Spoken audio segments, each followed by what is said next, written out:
Keď natáčame toto video, máme krásny slnečný zimný deň. No a približne pred pol rokom sme tu mali ešte starú strechu bytového domu a v tomto momente už tu máme skolaudované nové pekné byty. A ako toto vyzerá, tak všetko bolo v rámci výberu nového majiteľa, pretože začali sme stavať neskôr, ako si vôbec tento byt zarezervoval. To znamená, že obklady, dvere, dlažby, sanitu, všetko si vybral podľa seba. No a keď sa pozriete, čo je obrovským bonusom, na každej nadstavbe alebo novostavbe, ktorú staviame, máme podomietkové žalúzie, ktoré nám krásne zatemnia priestor a potom už nepotrebujete žiadne ďalšie nejaké externé chladenie, pretože byt si udržiava konštantnú teplotu práve v rámci krásnych slnečných letných dní. Takisto je možnosť urobiť aj prípravu na klimatizáciu.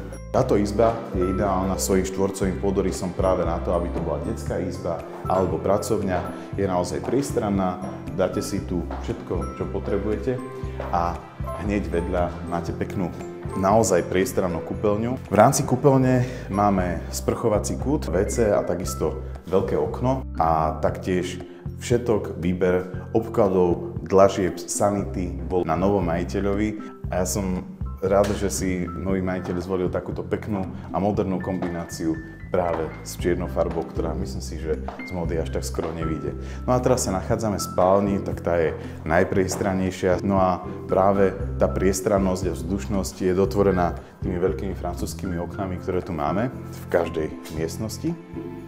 A potom si vychádzate na veľkú loďiu, ktorá naozaj poskytuje priestor aj na to, aby ste si tu sadli, na to, aby ste si tu kľudne pogrilovali, pretože máme tu na večer svetlo, máme tu pripravenú zásuvku, no a parádny výhľad.